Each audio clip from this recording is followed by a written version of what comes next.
Hello friends, இன்னைக்கு உங்களுக்காக ஒரு புதிய கதையோட தான் வந்திருக்கேன். இந்த கதை கண்டிப்பாக இன்ட்ரெஸ்டிங்கா இருக்கும். சரி, இன்ட்ரெஸ்டிங்கா இருக்குன்னு சொன்னா மட்டும் பத்தாது. நம்ம கதையோட டைட்டில் அல்லது டாபிக்க சுருக்கமா பார்க்கணும்.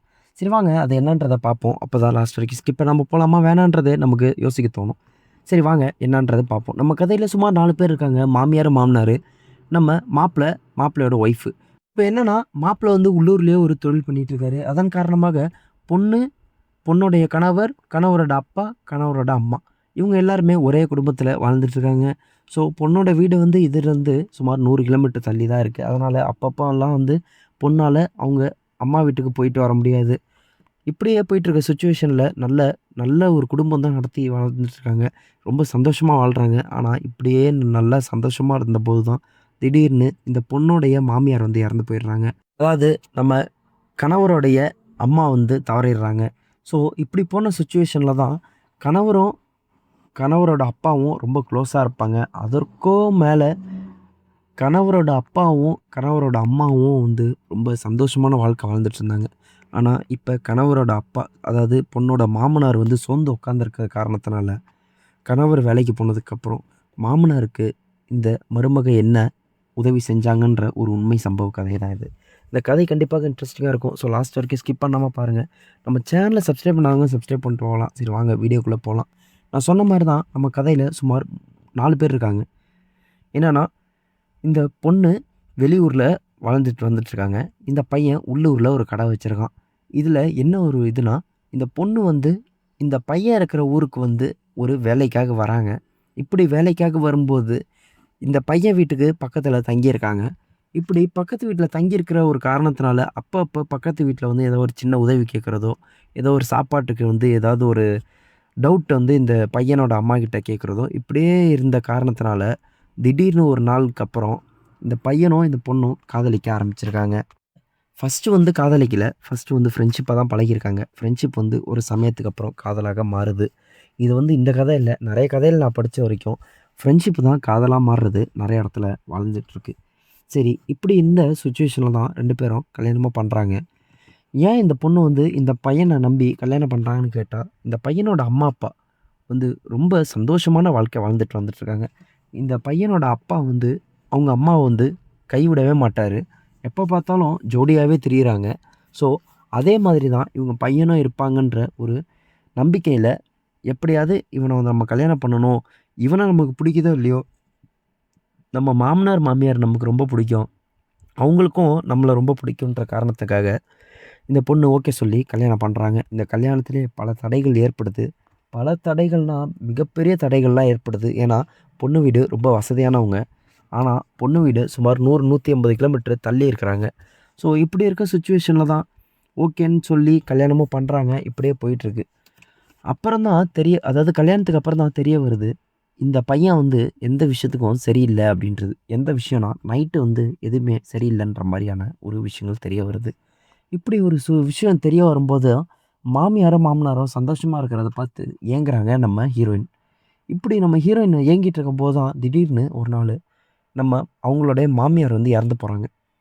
திடீர்னு இறந்து போகும்போது, அந்த வலிகள தாங்க முடியாத இந்த பொண்ணும், அதே மாதிரி இந்த பொண்ணோடைய மாமனார், அதாவது இறந்து போனவங்களுடைய கணவர் ரொம்ப வந்து அழுவுறாங்க.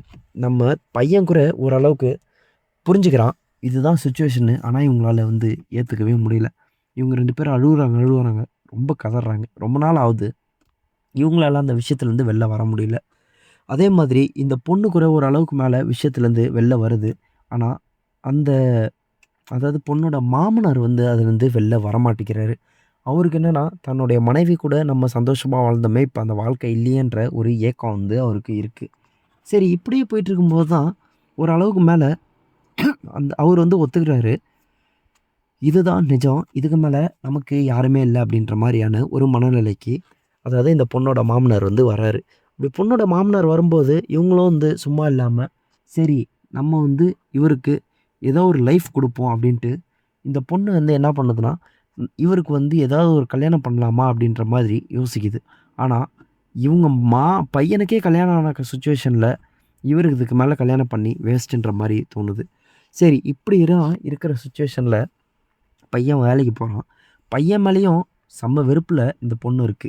அப்படி வெறுப்புல இருக்கிற ஒரு காரணத்தினால, கடுப்பில் உட்காந்துருக்க அன்னைக்கு. அப்போ தான் மாமனார் வந்து உட்கார்றாரு. உட்காந்து எப்படிம்மா உங்கள் கல்யாண வாழ்க்கை போயிட்டுருக்கு? என்னதாம்மா நடந்துட்டுருக்கு? எப்படிம்மா போயிட்டுருக்கு? என்ன தான் பண்ணிகிட்ருக்கீங்கன்னு பேசிகிட்டு இருக்கும்போது தான் இந்த பொண்ணு வந்து எல்லாமே சொல்லுது. மாமா இந்த மாதிரி மாமா உங்கள பார்த்தாலே எனக்கு அவ்வளோ ஆசையா இருக்கு. நீங்க உங்க மனைவி கூட எப்படிலாம் வாழ்ந்தீங்க? எப்படி எப்படிலாம் இருந்தீங்களோ நான் அத பார்த்துருக்கேன் அப்படின்ற மாரி இந்த பொண்ணு வந்து பேசுது.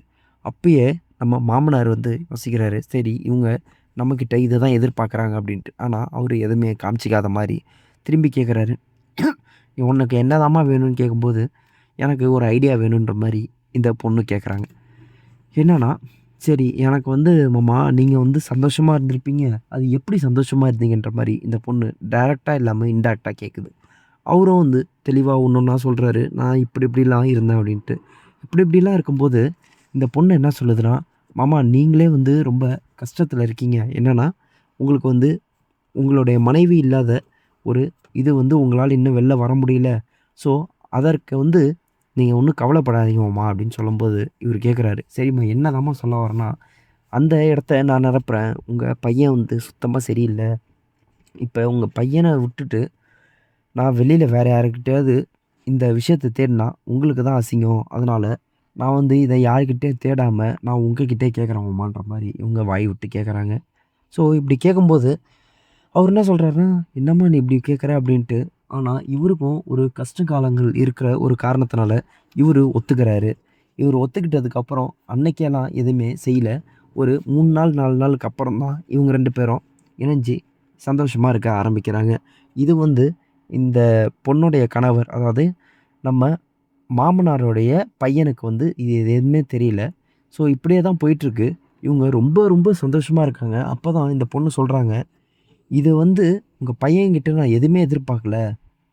ஆனா நீங்க வந்து பயங்கரமா வந்து இருக்கீங்க. எல்லாமே வந்து செம்ம ஸ்ட்ரென்த்தா இருக்கீங்கன்ற" மாரி இந்த பொண்ணு வந்து ப்ரவுட்லாம் பண்ணுது. ஸோ அதுக்கப்புறம் அந்த அவர் வந்து எப்போதுமே ரொம்ப சந்தோஷமா இருக்காரு. இப்படி சந்தோஷமா இருக்கிறது வந்து அவங்க பையனுக்கும் ரொம்ப சந்தோஷமா இருக்கு. அப்பா ஏன் சந்தோஷமா இருக்காருன்றது வந்து அந்த பையனுக்கு தெரியல. ஆனா, அப்பா சந்தோஷமா இருக்கிறது வந்து பையனுக்கு சந்தோஷமா இருக்குன்னு வச்சுக்கோங்க. சரி இப்படி இருந்த சிச்சுவேஷன்ல தான் நெறையா ட்விஸ்ட் அண்ட் டர்ன்ஸ் வருது. இந்த பையனுக்கு எந்த விதமான சந்தேகமும் வரல. ஆனா, இவருடைய அதாவது பையனுடைய அப்பாவுக்கு வந்து இந்த பொண்ணு மேல ஒரு சில சந்தேகங்கள் வர ஆரம்பிக்குது. இவரு கூட அந்த பொண்ணு வந்து நெறைய விஷயத்த ஒத்து போனாலும், அவருக்கு நெறைய சந்தேகங்கள் வர ஆரம்பிக்குது. ஸோ, இதுதான் நம்ம கதை. இந்த கதையில நெறைய ட்விஸ்ட் அண்ட் டர்ன்ஸ் இருக்கும். இது நம்ம கதை பார்ட் 2ல வந்து வரும். நம்ம சேனல புடிச்சிருந்தா லைக் பண்ணுங்க. நம்ம வீடியோ புடிச்சிருந்தா சப்ஸ்கிரைப் பண்ணுங்க. அடுத்ததா ஒரு நல்ல கருத்துல சந்திப்போம். நன்றி.